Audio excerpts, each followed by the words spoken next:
Inside Earth right now, there's not more than 20 people. What do you think could be the reasons for this? It have a few. One, they hosting this event on a Thursday night. People still had to work Friday. You're not gonna get the mass majority of people coming out. I think it has to do with just that's the main thing I'd say, the time, you know. And to a lesser extent, I mean, it's not a huge event. The only people you rarely see coming out for it is the people who would show up for an EDM event any day of the week. Really, the people who really, really love it. You're not gonna get the, for lack of a better term, bandwagonists who, you know, they don't really know what EDM is, but it's popular right now, so they'll jump to it. You're not really getting those people, and unfortunately, right now, that's the vast majority of people. I think I could be completely wrong, but one thing I would say is that with something that attracts bandwagonists, you always have the opportunity for people to convert into actual legit fans. And I think that's an important thing to consider. Like the journey right now from being colony with the little mixer home, trying to figure out what is deck A and deck B, and then, oh shit, there's a D and C. From that point till now, what has your journey been, and what's the main struggle been? I think the main struggle has been getting support locally from the people that have the power to put you places, to put you in front of people. When I first started, right, I didn't even have an actual mixer. I started off just producing alone. You asked me what the major struggle is. I said it was getting linked up with the people who have the power to put you in front of others. I mean, I don't think unearthing any kind of Pandora's box here when I say that a lot of what goes on in the Trinidad music scene is who do you know? You know, like, it's not really focused on nurturing talent. I mean, and that's not to say that they have no nurturing a talent. It's just that a good bit of it is still who do you know? And I think for anybody who thinking about producing or DJing dance music, that's one of the most important struggles that you'll face. I mean, I had a jump in that. I've been doing this for a couple of years, so my name has been put out in the scene, and I was lucky enough to get linked up with CDM Generation and you know, get some chances to put myself forward in big shows down here. I was lucky enough for that. But for the new guy who coming in now, the scene is so bloated. Like, there's a bunch of people who want to produce and want to DJ, but they're not willing to put in the time to be shitty at it, you know? I mean, like, there's, you know, they have like producers popping up every week who basically buy a Vengeance sample pack or download a Vengeance sample pack and just throw stuff together, and they have no idea what they really do, and they have no idea of song structure or any sort of real respect for the craft. I mean, I fully welcome like new people who are passionate about it and like learning. I mean, I try to guide new people. Like when I get every so often I'll get like a new producer add me on Facebook, and I'd hit him up and I'd tell him, you know, I sucked for like a year before I put out any music. For a year it was just me in my bedroom making music that sucked, that nobody could listen to, before I even put out one song. And even that, now if I look back on that one song, I think I won't play it out. And too much people trying to bum rush the process, and that in turn is making it hard for the people who actually trying to get an opportunity, because they have so much people. And the last thing I'd say is that for the people that using sample packs, nothing wrong with sample packs, I'm not bashing it or anything like that, it has its use. But when you just construct songs entirely out of drum loops and synth loops and bass loops and whatever, the average establishment owner can't tell the difference. Like, they can't tell that you did that.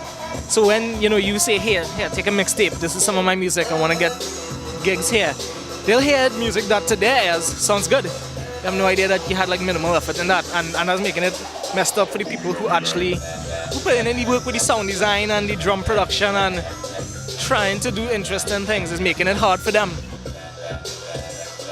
Now, something else to provoke some thought. You call it hard work. To the general public, what makes a glorified button pusher so special? Because as far as I'm concerned, as far as he is concerned, all you do is press buttons and press play and stop and go to the next song. Like, I will explain to me how this could possibly be difficult. It's quite simple, really. Because you see, DJing was never, the heart of DJing was never about beat matching records and mixing records together. Yes, it's the technical skill. That's the technical skill involved in it, beat matching and whatnot. But, you know, with the advent of the sync button, a lot of people decry that, and I try not to use it when I can. But at the same time, the sync button didn't make DJing, good DJing, easier. It just made it easier for you to beat match. And people could tell when you're a DJ who gets what DJing really about, which, in my opinion, is about telling a story. You're not about, you know, mixing two records together. Anybody could do that. That's just a technical skill. If you practice 8 hours a day for a month, you'll have it. But the intangible, the knowing how to read a crowd and what to play and when to play it, building a story, those crescendos and valleys, like that is the actual art of DJing. And a lot of people some DJs in Trinidad, they don't understand that it's not really about just banging hit after hit after hit, just back and right. It's about, you know, telling a story. How are you going to tell a story with your music? What are you going to say to the people? And when somebody goes up there who knows how to do that and understands that and tries to find a creative way to use it, the audience could definitely tell. They might not know why it is they like that fella better, but they do.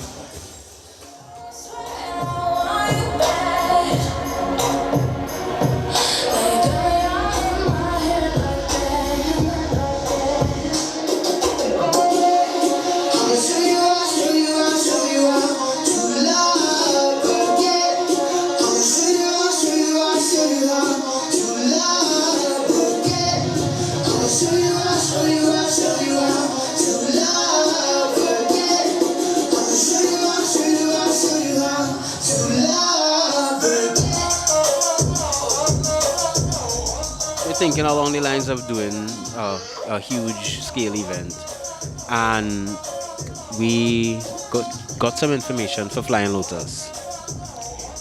And when we found out the price of Flying Lotus, we and all were shocked. Flying Lotus is like nice cars on the road right now, like a really nice car is either Flying Lotus or that. Why you think it's possible and plausible for a DJ or producer or both to charge that amount of money to come and perform for an hour and a half? There's two answers to that question that I think. One is the jaded answer, which is that they know they could charge it. The in-demand dance music is huge right now, huger than it's ever been, and is making a lot of money worldwide. So they could charge that, and people will pay it to have them because there's that much money to be made on them. So, I mean, that's the jaded answer. But, I mean, the answer I would go with. Like, I mean, if I ever got to that level of success where I was charging a sizable amount of money, the reasons that I would give for that is simply, I mean, a DJ said, any musician really, DJ, rock band, whatever, you know, I mean, you're not just paying for them to come and do that performance there for an hour and a half. You're paying for the equipment that they had to buy. You're paying for the amount of practice, the countless hours that they put in. If there's a producer, you're paying for the nearly, for me, 12 hours a day that they spend in studio trying to come up with new songs. You're paying for all of that. The progression of a DJ as you as Colony, the progression as you as a producer, as you as Colony. I know it's been hard. It's been very, very hard. But are you happy with your status as Colony at the moment? Yes and no. I'm really happy because at the beginning of last year, I was playing, if ever, like really, really small shows, you know? And then you take it from the beginning of last year to the end. I was on the bill for Sunset Festival alongside Skrillex. I mean, granted, I didn't get to play, but that was beyond my control.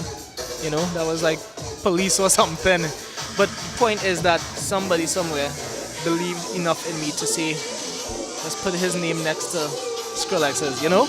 Let's put his name there. And I think that was like a huge deal for me. Like, even though I didn't get to play, I was disappointed by that. But the fact that I reached that point to be accepted for that was a huge deal. So, I mean, I'm happy in that respect, in that, you know, I think I'm finally starting to get a little more appreciation, if you call it that. But at the same time, I'm really, really hungry for more. Some time ago, you've been working for EDM Republic. EDM Republic is a volume where they try to represent and respect Caribbean dance music. It started off very slow, and now it's been hitting a climax where people getting into what EDM Republic is, from Barbados to Trinidad. How has been working under EDM Republic? Has it really boosted career in a certain way? Can't put like a value on how much it's been a benefit, like how much, like, you know, fans have gained from it. I know I have, because my page has been growing. So I know people check out some of the articles that I write or some of the music that I release through EDM Republic, and they get forwarded to me. So, but you know, I mean, like, I can't say that it's been like that, and it's been giving me a lot more fans, or it's been a big boost for my career. And I can't even say that I really care to be an editor. But the reason why I keep on working with them and why I think it's important is because they're the only people doing this. Like, they're the only people in the Caribbean representing Caribbean dance music and trying to give it a home. In terms of like a magazine volume, you know, there's nobody else doing that. And if in some small way my contributions could help them and, like, you know, keep it growing, then I think I have an obligation to do that, you know? As somebody who's invested in the local scene and wants to see it grow, because I mean, Trinidad have like so much money, Jed. Like, they have such potential for local talent to be nurtured and for it to be a feasible thing for local dance music producers and DJs to make a living, even just here, even if you never left the Caribbean region, you know? I mean, I'm not saying that it shouldn't be invested in like the big names to come down here. Obviously, that's awesome.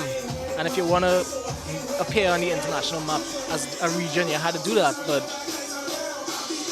it have like real potential and real chance for the region as a whole to invest in itself that I'm not seeing just yet. A lot of people say they support local, but when you check, like, come on, what's going on, right? I don't know if it's because like there's a certain genre of support local they're talking about, which I don't want to mention.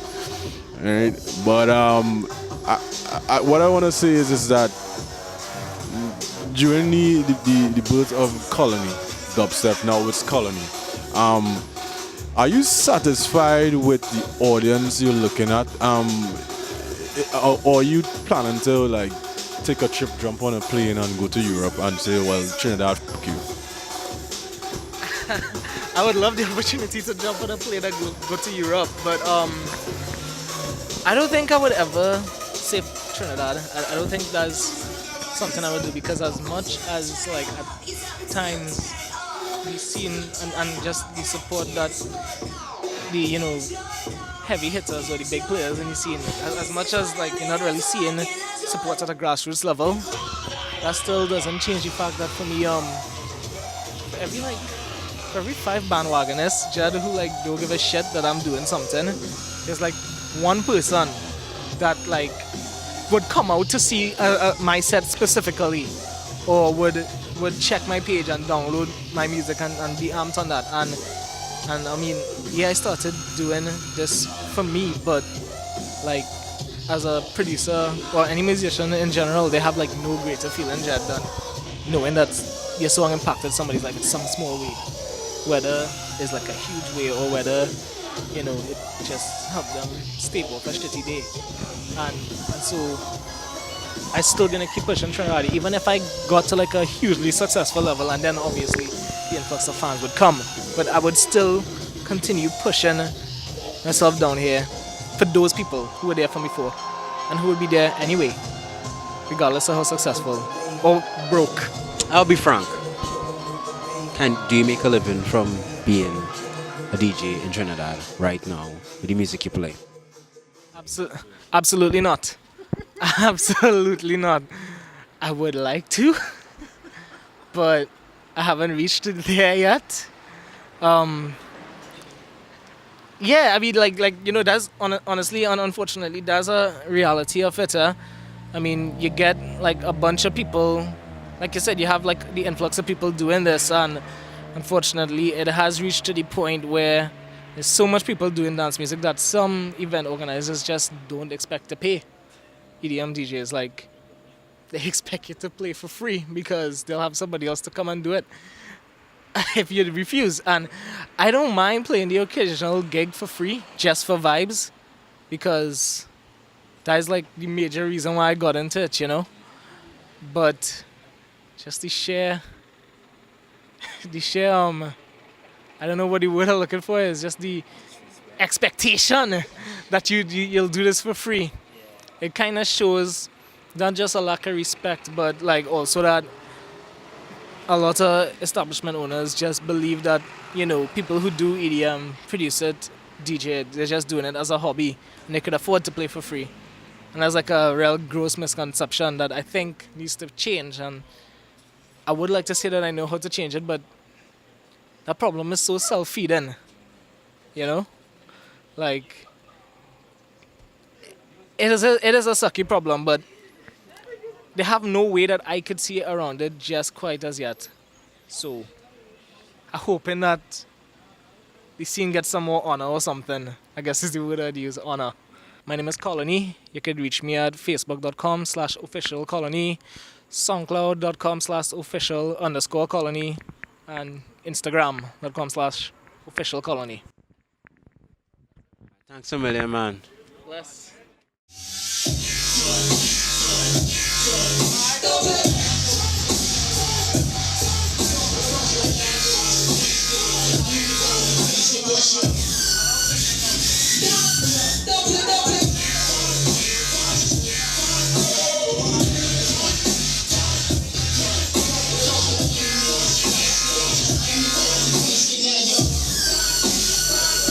So I have had fun with drugs except the police.